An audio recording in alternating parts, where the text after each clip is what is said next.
Hello, नमस्कार, आदाब और सत श्री अकाल। कैसे हो लवलीज? तो स्वागत नहीं करोगे हमारा?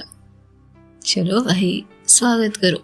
और स्वागत की शर्त बस इतनी सी है कि बस जो भी आए स्टोरी सुनने के लिए वो हौले से एक प्यारा सा स्माइल दे दे। हम दिल के कच्चे लोग हैं, ऐसे ही स्माइल पर बिफर जाते हैं। तो चलो तो स्माइल। हाय हाय हाय हाय हाय, कितना सुकून। तो चलिए स्टोरी पर आते हैं और इतने पेशेंसली मुझ जैसे नासमझ और वक्त के बेपरवाह लोगों को झेलने के लिए तहे दिल से शुक्रिया जनाब। तो चलिए स्टोरी पर आते हैं। पिछले एपिसोड में हमने देखा कि ईशा और रवीना वो दोनों एक गांव पहुंचते हैं जहां पुराने स्कूल के अंदर एक कवर्ड में उन्हें कुछ दस्तावेज मिलते हैं और इसके साथ ही एक तस्वीर को हाथ से उठाते ही चौंक गई थी रवीना। नेहा रैना की तस्वीर थी वो। ईशा की सांसें तेज हो गई, तभी उसकी आंखें फटी रह गई। दीवार पर एक काला कोना जैसे धुंधला धब्बा अब भी कोई आकृति बना रहा था। रवीना, वो देखो, वही पेंटिंग है। उसने कांपती उंगलियों से इशारा किया। रवीना ने गौर से देखा। दीवार की सीलन और कालिक में एक चेहरा उभर रहा था, एक बच्ची का चेहरा, और वो वहां की फोटो क्लिक करती है। कुछ देर की छानबीन के बाद दोनों सरकारी स्कूल से बाहर आ जाते हैं और गांव के ही लोगों से पूछताछ करने लगते हैं। तभी एक बूढ़ी औरत उन्हें टोकती है। तुम्हें डर नहीं लगता बेटी? आपने कहा डर? नहीं, मुझे कुछ सच्चाई को निकालने में डर नहीं लगता। वैसे अम्मा, एक बात पूछूं? पूछो। आप किसी नेहा को जानती हैं? एक बच्ची थी, वो गायब हो गई थी।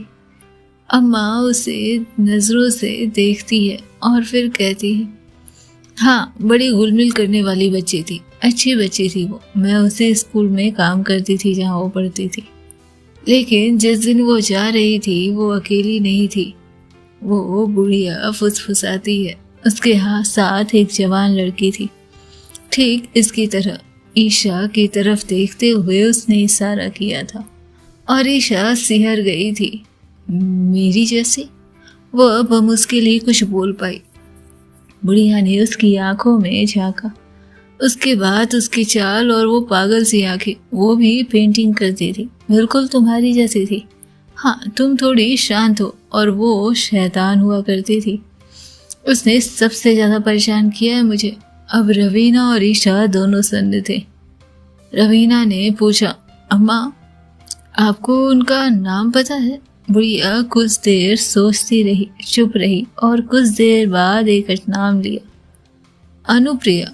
उसका नाम अनुप्रिया था, लोग प्रिया प्रिया बोलते थे उसे। ईशा वहीं ठिठक गई। वो नाम उसके दिमाग में कुछ खोल गया था, जैसे बरसों से दबा कोई एक सिरा जिसे वो पकड़ नहीं पा रही थी। ईशा अकेली चल रही थी, चुपचाप बेमन से। तभी उसके दिमाग में एक पुरानी याद कौंधती है। ईशा, अनुप्रिया कौन थी? और ये सोचते सोचते अचानक एक वाकया उसे याद आता है। तुम मेरी छोटी बहन हो ईशा, कुछ बातें बड़ी होकर समझोगी। और इसके साथ ही एक लड़की जो बिल्कुल उसकी तरह दिखती थी। और इसके साथ पीछे से एक आवाज आती है, उसके पापा की आवाज, और कमरा बंद। रवीना उसके पास आई। तभी वो अपनी यादों से बाहर आती है। ईशा? ईशा ने धीरे से कहा, शायद अनुप्रिया मेरी बहन थी जिससे मैं कभी मिल नहीं पाई थी। रवीना का दिल धड़क उठा।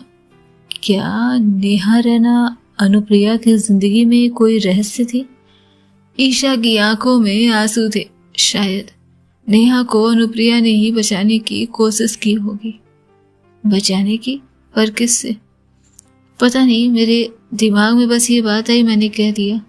वो बातें अधूरी ही रह गई थी और अधूरी बातें अब रवीना को और उलझा रही थी। खैर, उस गांव में इन लोगों को ढूंढते ढूंढते पूछते पूछते रात हो गई थी और उन्हें ठहरने के लिए एक पुराना टूटा सा घर मिला था। हालांकि कमरा साफ सुथरा था, फैली धूल दीवारों पर समय की दरारें और बाहर सर्द हवा में कांपते पीपल के पत्ते। वो कमरा किसी जन्नत से कम नहीं था उनके लिए आज की रात। रवीना और ईशा दोनों उस समय घर के पिछले हिस्से में थी, जहाँ एक पुरानी लकड़ी की अलमारी किसी भूत की तरह अंधेरे में खड़ी थी। ईशा ने मोबाइल की टॉर्च उस पर डाली और धीरे से उसका दरवाज़ा खोला।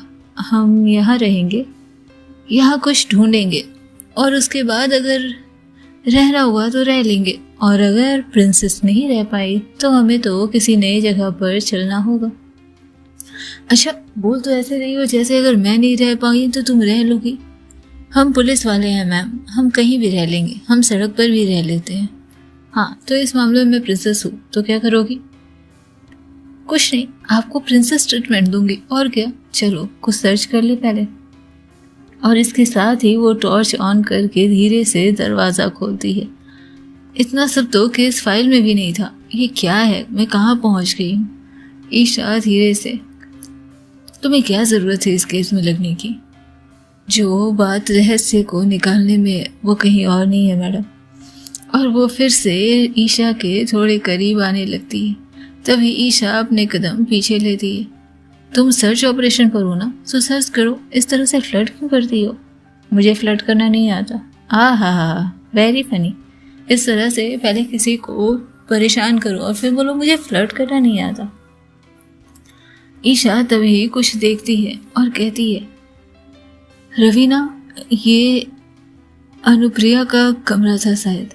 अलमारी के अंदर पुराने कागजों, चिट्ठियों और एक डायरी की गठरी मिली। ईशा ने कांपते हाथों से एक डायरी निकाली।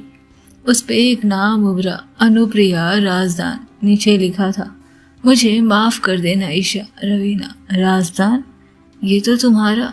हाँ, यही नाम है। यही तो डर है कि कहीं ये कहानी मेरी ही न बन जाए।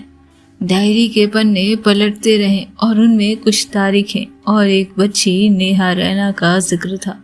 रवीना, ये नाम, ये बच्ची गायब हुई थी 2004 में SRH 4204 केस की नेहा।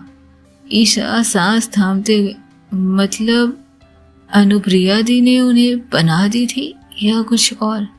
डायरी के अंतिम पृष्ठ पर लिखा था, मैंने उसे बचाने की बहुत कोशिश की, पापा ने भी, लेकिन शायद हम दोनों के पास ही वक्त कम था। और माँ का चले जाना हम लोगों के लिए किसी सदमे से कम नहीं था। हम लोगों का विश्वास कमज़ोर होता गया। नेहा को मैं बेटी की तरह चाहने लगी थी। वो मासूम से सवाल, वो आंखें, बिल्कुल मेरी ईशा जैसी लगती थी वो। पर जो हुआ वो मुझे ज़िंदगी भर सताएगा और शायद मैं इस गिल्ट के साथ जी भी ना पाऊँ ज़्यादा दिन। रवीना, अब बहुत कुछ जोड़ने की ज़रूरत नहीं। ये डायरी सब बता रही है, लेकिन एक बात अभी भी रहस्य है कि अचानक से अनुप्रिया गायब कहाँ हुई। ईशा, और मेरे पापा इन सब में कहाँ थे? वो इन नामों को पहचानते हैं लेकिन हर बार चुप हो जाते हैं। उन्हें अपनी बेटी की भी फिक्र नहीं। रात का सन्नाटा अब और गहराने लगा था और फिर उसी घर की छत पर रात के लगभग 1:30 बजे ऊपर खुले आसमान के नीचे ईशा और रवीना लकड़ी की कुर्सियों पर बैठी थी और वो बाहर से खरीद कर लाई हुई रोटी और सब्जी खा रही थी। नीचे चाय का कप रखा हुआ था। दूर कोई कुत्ता भौंकता और हवा की मिट्टी की गंध महक रही थी। बिल्कुल नीचे छत पर बैठे ईशा और रवीना के बीच सिर्फ खामोशी पसरी थी। रवीना जो केस फाइल में उलझी पड़ी थी, वहीं ईशा जिसे अब अपने अस्तित्व भी नकारने लगे थे, जिसे उसे खुद पता नहीं था कि आखिर वो कौन है, आखिर उसके रहस्य क्या है, उसके जीवन की सच्चाई क्या है। और तभी ईशा कहती है, सोचा नहीं था ये रात इस तरह गुजरेगी। कभी कभी रातें सवाल बनकर आती है प्रिंसेस। पहली बात तो तुम मुझे प्रिंसेस बोलना बंद करो रवीना। क्यों? तुमने ही कहा ना प्रिंसेस को क्या करते हैं, प्रिंसेस ट्रीटमेंट देते हैं। कहा ना बंद करो। ओके, नकचड़ी। तभी ईशा उसकी तरफ घूर कर देखती है और फिर कहती है, तुम्हें भी नींद नहीं आती? नींद आती है लेकिन सुकून वाली नींद नहीं आती। शायद हर पुलिस वाले के साथ ऐसा होता हो। मैं चुप हूँ तो अंदर बहुत शोर होता है और मैं बोलूँ तो खुद से दूर चली जाती हूँ। तभी ईशा उसकी तरफ देखती है। कभी कभी सोचती हूँ इतने सालों में खुद से क्या छिपा लिया, या क्या जानबूझकर अनदेखा किया। रवीना ने फिर से एक सवाल किया था। ईशा फिर से आसमान की तरफ देख रही थी और रवीना उसे गौर से देख रही थी। तुम्हारी जिंदगी में भी कमरे खाली हैं? कमरे तो भरे हैं लेकिन आवाज नहीं लौटती। कभी कोशिश की उन दरवाजों को खोलने की? डर लगता है ईशा, जो दिखेगा उससे नजरें मिला पाऊंगी या नहीं। मैं अभी उन चिट्ठियों को पढ़ती हूँ जो कभी भेजी ही नहीं। तभी रवीना मुस्कुराती है और मैं उन कॉल्स को याद करती हूँ जो कभी किए ही नहीं। तुम्हें खालीपन कैसा लगता है रवीना?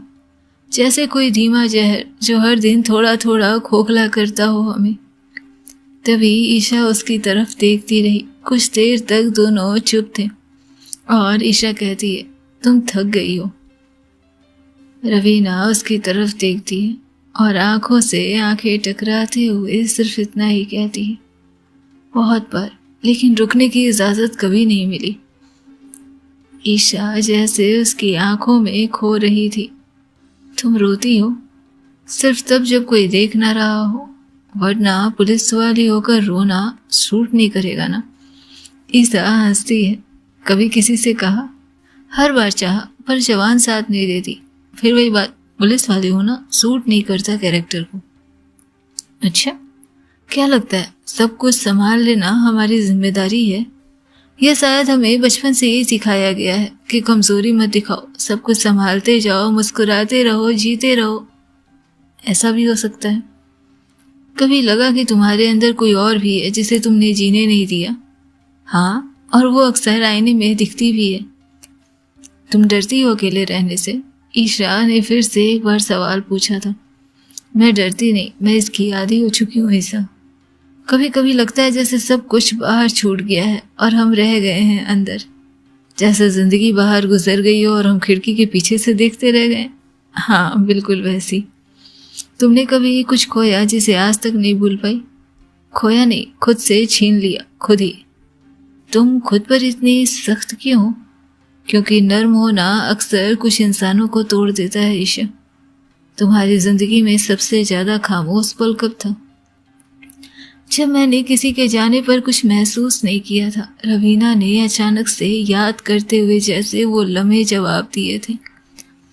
क्या वो उदासीनता थी या थकान? शायद दोनों का मेल। तुम अभी कुछ महसूस करती हो? करती हो, पर अब जताना नहीं आता। झूठ, तुम जताना जानती हो। तभी रवीना ईशा की तरफ देखती है। अच्छा, और तुम्हें कैसे पता? कभी कभी चुप्पी ही सबसे बड़ा जवाब होती है, और बहुत बार तुम सिर्फ थोड़े करीब आकर आंखों में देखते हुए जब कुछ कहती हो तो तुम जता देती हो। रवीना अब उसके और करीब थी और चाय के कप को उठाकर उसकी एक चुस्की लेती है। और सबसे बड़ा बोझ भी चुप्पी ही होती है। क्या तुम्हें किसी का इंतजार है रवीना? नहीं, अब सिर्फ सच का इंतजार है।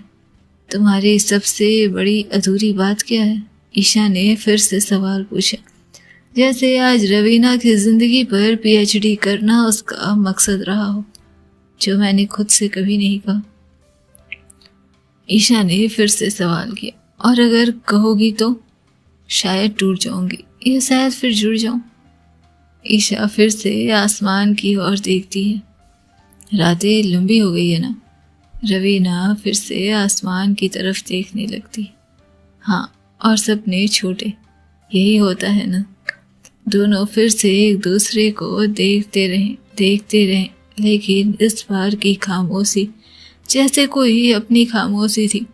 कोई ऐसी खामोशी जो दोनों ही जीना चाहते थे और जो दोनों ही महसूस करना चाहते थे। लकड़ी की पुरानी मेज, 2 प्लेट और एक पुराने रेडियो धीमे से बज रहा था और अचानक से ये रात लंबी हो रही थी। रवीना थकी हुई, आंखें धसी हुई मेज पर बैठी। चावल थोड़े ज़्यादा पक गए, ईशा धीरे से मुस्कुराते हुए। जैसे हमारी जिंदगी थोड़ी ज़्यादा पक गई है, होता है। रवीना हंसते हुए, लेकिन हलक से नहीं निकलती। ईशा, कुछ बात करनी है तुम्हें? ऐसे ही उसने सवाल पूछ लिया था। तुम्हें नहीं लगता ये घर, ये दीवारें, सब कुछ किसी भूत की तरह चुप है? तभी ईशा हंसती है। भूत चुप नहीं होते, वो हमारे भीतर बोलते हैं। आखिर उन्हें भी कोई बात करने वाला चाहिए। और धीरे धीरे खाने के दौरान, रवीना, मैं जब बॉर्डर पे थी ना, एक बच्ची थी 6 साल की। उसकी आंखों में कुछ बचा नहीं था, कुछ भी नहीं, जैसे बहुत कुछ खो चुकी थी, जैसे कोई उसके भीतर से सब कुछ निचोड़ ले गया हो। ईसा धीरे से कांटे से चावल हटाते हुए, और तुम उसे भूल नहीं पाई? मैं तो अपना चेहरा भी नहीं भूल पाई जब मैंने पहली बार लाश पर पैर रख दिया था। और फिर से चुप्पी। ईशा, तुम हर रात जागती हो? रवीना उसकी तरफ देखती है, मुस्कुराती है। पहले तो हम लोग 2 बजे की रात को खाना खा रहे हैं और उस पर तुम ऐसे सवाल पूछ रही हो। कभी जागती हूँ, कभी बस पलकों के नीचे दुनिया जलती है, और क्या। रेडियो अचानक से खरखराता है, आवाज बंद। ईशा फिर से पूछती है, क्या कभी किसी को बताया?